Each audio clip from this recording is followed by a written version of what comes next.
Welcome to the Listening Lounge. I'm Abby, audiologist and business owner of Hobsonville Hearing. One of the best parts of my job is the incredible people I get to meet every day in the clinic. So once a month, I'm going to interview guests and share their unique stories. Now let's jump into this month's episode. All right, welcome to episode 2 of the Listening Lounge. I'm here today with Andrea Lakeland, who I first met 2 years ago in the clinic. So welcome, Andrea. Hi. Hi. First, tell us about yourself, Andrea. Well, I don't think I'm very interested. I'm 48. I had to add that up last night to double check. I'm married. I've got a couple of teenage children, and I work as a dentist in my own dental practice. I've had hearing loss for quite a long time. I think probably over 20 years. Oh, wow. So, yeah. Mm-hmm. And what are you passionate about?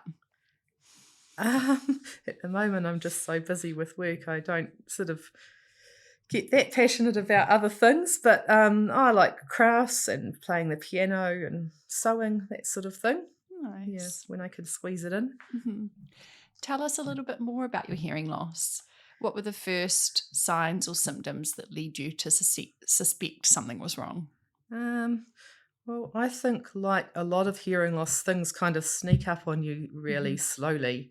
So I was thinking back, and I used to play cards a lot at lunchtime at the dental school cafeteria. Oh my gosh. and like 500. And I can remember I think I had more trouble hearing than the others around me. So it's quite noisy in there. So in hindsight, I think it was probably already there in my early 20s. Oh, wow. But it just became like a major problem by my mid to late 30s, I would say. Yeah. Okay. And when was your hearing loss diagnosed? And can you tell me a bit more about the type of hearing loss that you have? Well, officially I have otosclerosis. Mm-hmm. It's a bit hard to remember now, but when I had my first baby, I mentioned my hearing loss actually to my midwife, and she said, "Oh, I've got this thing called otosclerosis, and it might be that." And Wow. I probably mentioned it to various GPs, but really they weren't much help. They just said, "Oh, you could go and get hearing aids," but they didn't say anything useful at all. Mm-hmm. So the first audiologist I saw, I think he told me it was otosclerosis, but sort of brushed over that, and we just moved on to getting hearing aids. Mm-hmm. Yeah. Yeah. And so when were you first fit with hearing aids? I've lost track. It must be about 10 years ago, Wow. I think. Okay. Yeah. And can you describe otosclerosis to someone who might not be familiar with it? Well, my understanding of it is in your ear, you have your eardrum, which vibrates when sound hits it. And then in behind that are 3 tiny little bones that kind of pivot against each other, and then they transmit that vibration to your cochlea and then on from there to your brain. But sometimes a bit of extra bone grows around those bones, and it stops them from moving properly, and then you can't hear properly anymore. I think that's a great explanation. Well done. And can you tell me what impact your hearing loss had on your personal and professional life? I would say major impact. Yeah. So I was really struggling at work trying to hear patients. A lot of the time, my assistant was kind of translating for me and filling in the gaps. So when I got hearing aids, it was still a problem at work, and I pretty much left my job in the city because of it. Really? Yeah. Oh, I didn't know that. Yeah. So at that practice there was you have a suction motor in a dental practice that it sounds really similar to a jet engine, that kind of pitch, and it was just through this really thin wall adjacent to my surgery, and so I was really struggling hearing patients above it. The practice owner couldn't sort of understand why it was so distressing and such a problem for me. And the audiologist at the time fiddled around sort of adjusting the hearing aids, but it was just really unpleasant working like that. So that was not all the reason, but a chunk of the reason why I left that job. Yeah. And then where did you go after that? Well, I set up my own practice. Wow. And I put lots of sound shielding around the suction and the compressor so you couldn't hear it at all, Wow. and with a soundproof door over the top. And so that was great. But then I did have issues again with hearing patients before it sort of turned out that my hearing aids weren't functioning properly. And Yeah. I think that's probably about the time that I met you a couple Yeah, of years yeah, ago, yeah. right? Yeah, I think so. And like it had a really big impact on a personal level too. Yeah, tell me more about that. I think, everyone with hearing loss will know what I mean when I say that, like, some people have voices that are a lot more difficult than others. So unfortunately, my husband has got a really hard to hear voice. And so I would get annoyed with him because I could hear him fine when he was talking on the phone to someone else, but I couldn't hear him when he was talking to me. Oh. So it just made me feel like he wasn't making an effort. And then he'd get really frustrated as well. You lie down in bed to go to sleep at night, turn out the light, take out my hearing aids, and then he'd forget and start talking to me about something. And so I've either got to say, hang on, wait, I've got to put them back on again, wait for them to start up, or it was just a pest. Yeah. How did it make you feel? Very frustrated. Yeah. So I was always really open with people that, I say, look, I've got a hearing problem. I need them to speak up or be a bit clearer. But I just found that almost no one actually did, unless they're an audiologist. Audiologists are great at that, but no one else. So the kids were quite good. They really adapted well and would know to sort of check I'd heard them before they launched into something. But most people with hearing loss just don't understand. I even had to find another GP because the one I had mumbled and wouldn't make any effort even after I said over and over again I couldn't hear him. Like it was quite That was with your hearing aids as well. Can't remember. But either way, you'd think a GP would be a bit better at dealing with people with hearing loss. But that's really sad. Yeah. But not very safe either. Like I was, like crossing roads if you don't hear a vehicle or, something. I worried that if something happened at night, I wouldn't be able to hear. And then I had like ear infections and other sort of issues with actually wearing the hearing aids. So, there were some funny things too. But Tell us about those.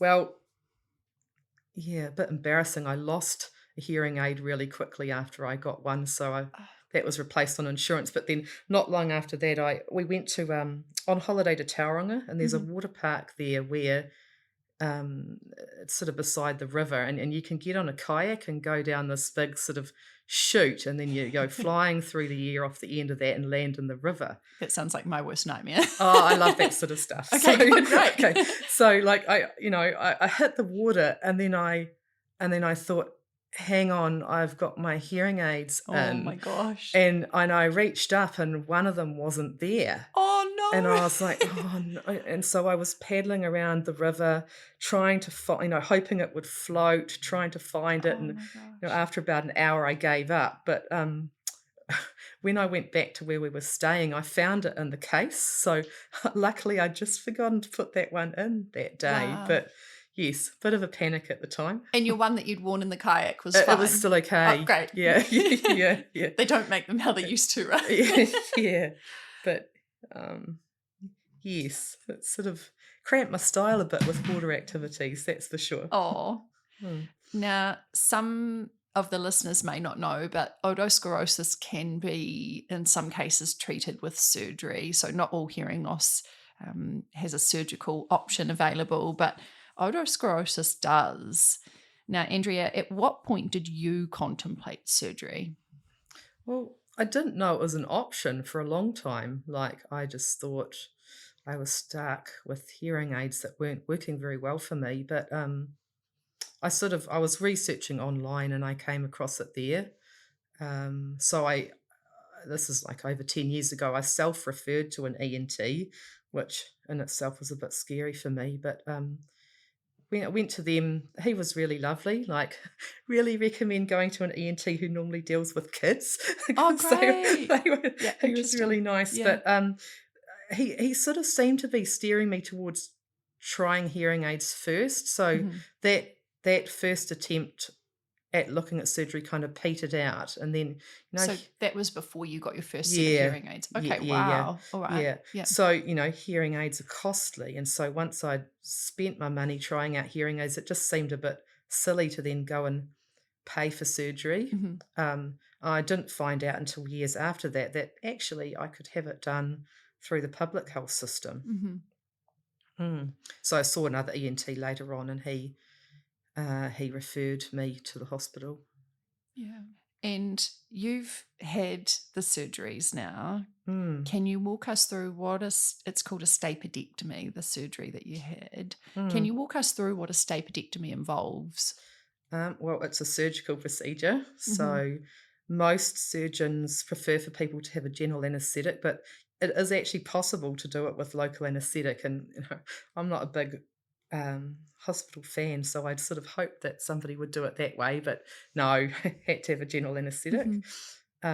So the surgeon, there's a couple of ways of sort of getting into your ear, but I think normally they go through your eardrum and they lift that away, and then in a nutshell there's a couple of variations where they replace the whole stapes bone, or they replace some of it. So that's a little bone that looks like a stirrup of a horse saddle. Yeah, and for those who don't know, the stapes is actually the smallest bone in the human body. So I got to take it grief. home after. It's tiny. Actually, we'll put a picture of Andrea's stapes bone up with the podcast. Yeah, it's one of my most treasured possessions. Of course.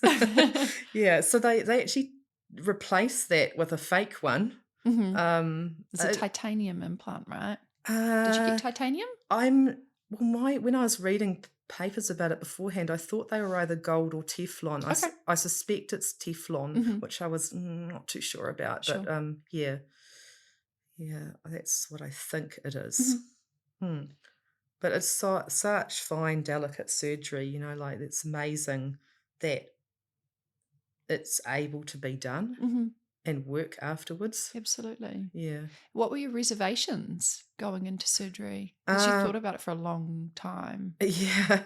So I was very, very nervous. So I don't like hospitals at all. And the other problem is knowing too much. Yeah. So because I do surgery on people myself, and I knew that the surgeon was probably going to have to move my facial nerve out of the way first. And so in dentistry, you do everything possible not to go near nerves, and you definitely don't want to be playing around with them. So I was a bit worried about that, because I had already had something called Bell's palsy a few years earlier, and that affects your facial nerves. So usually with that, people recover in a few weeks, but my case was really severe, and I actually had to have a couple of years off work because of that. And I've still got lingering effects now. So I knew that if that nerve was damaged, the chance is really low, but for me, it probably would have been career ending. Yeah. And so it was a big decision for you, wasn't it? Yeah. Even though the chance was small, I really had to think hard about whether it was a good idea to go through it with it or not. So it was quite hard to get. I'm quite a sort of analytical person, but it was quite hard to get hard facts like what is the percentage chance of that happening, and I really sort of couldn't find that out. And you saw quite a few ENTs, didn't you? I think you had three. You saw three different ENTs or four different ENTs? Yeah, I guess so. Two privately, and then the Dr. Melanie Collins at the hospital. And it was Dr. Melanie who Collins did the surgery. Yeah. She was great.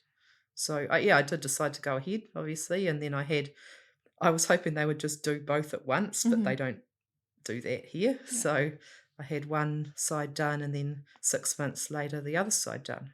Yeah. And how did you feel going into your surgeries? What was your recovery like? So you had them about a year apart. So you had your... Yeah, I thought it was 6 months. I had my right side done first, and then the sort of riskier side after that has the Bell's palsy on it. Yeah. So Yeah. 6 months apart. And Yeah. tell us how you felt going into the surgery and about your Well, recovery. very nervous. It was really Mhm. nice you talking to me about general anaesthetics first, Yeah. because I've operated on people Mhm. myself when they've had a general anaesthetic but haven't had it done to me before. Yeah, I told Andrea I've had shoulder reconstructions on both sides, and having general anaesthetic was really lovely.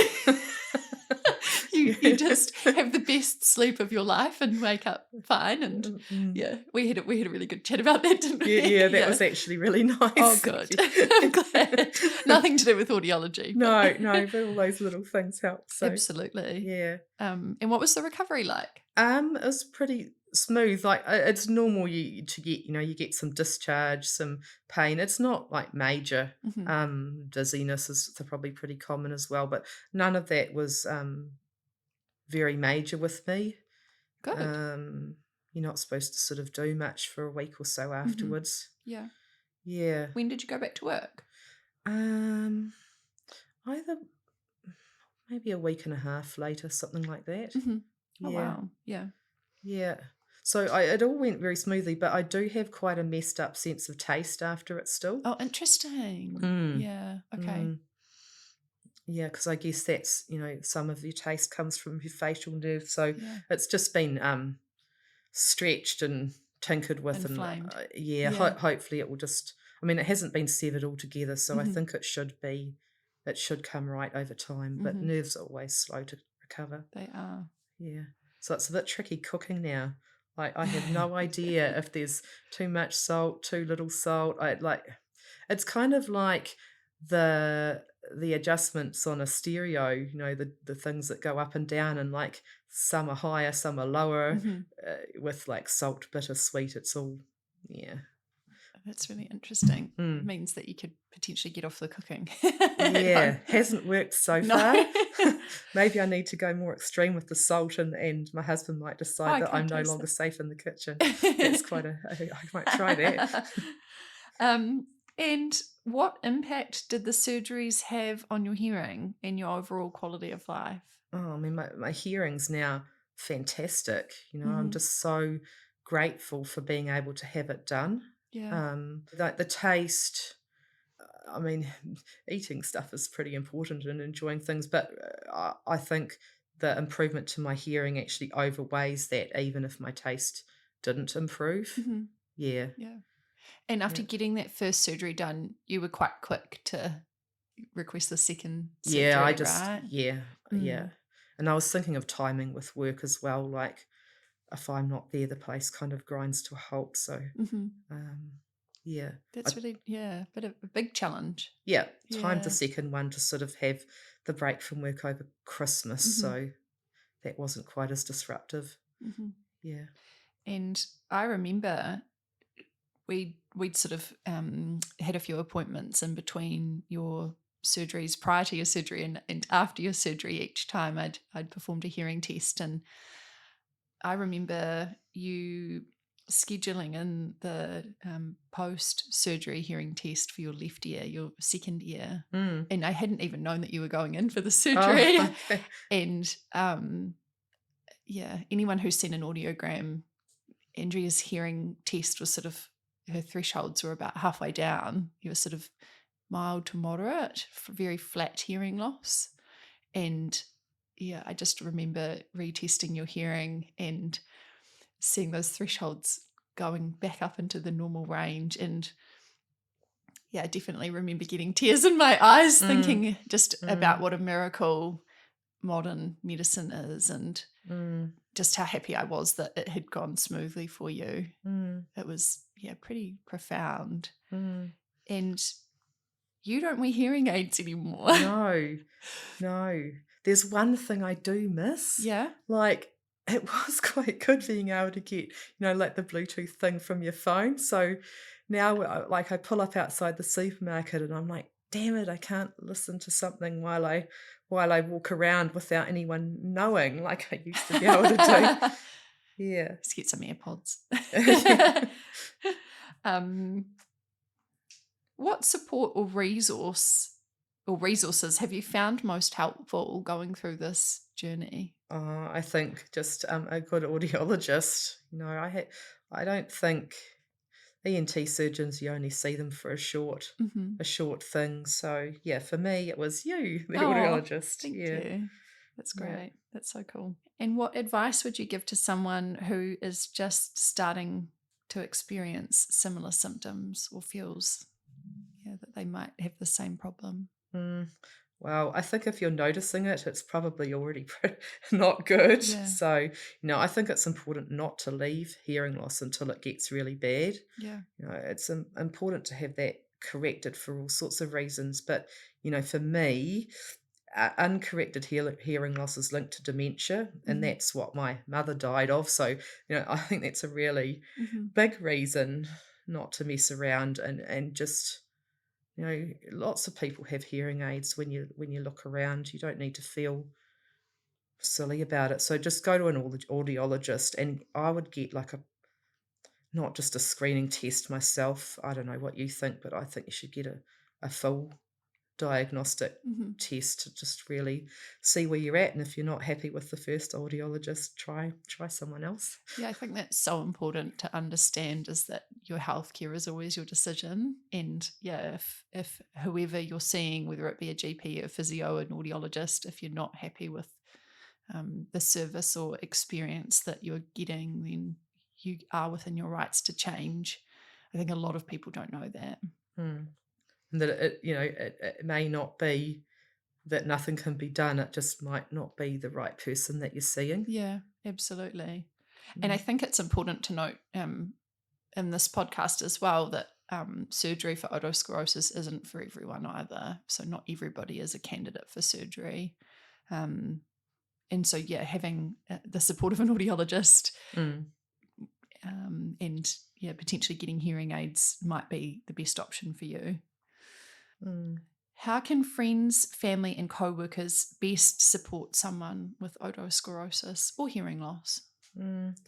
Well, that's a tricky one, because I haven't found others to be very understanding at all. Yeah. But look, if someone's listening who can see that someone they know has a hearing problem, then just encouraging them to go and see an audiologist about it.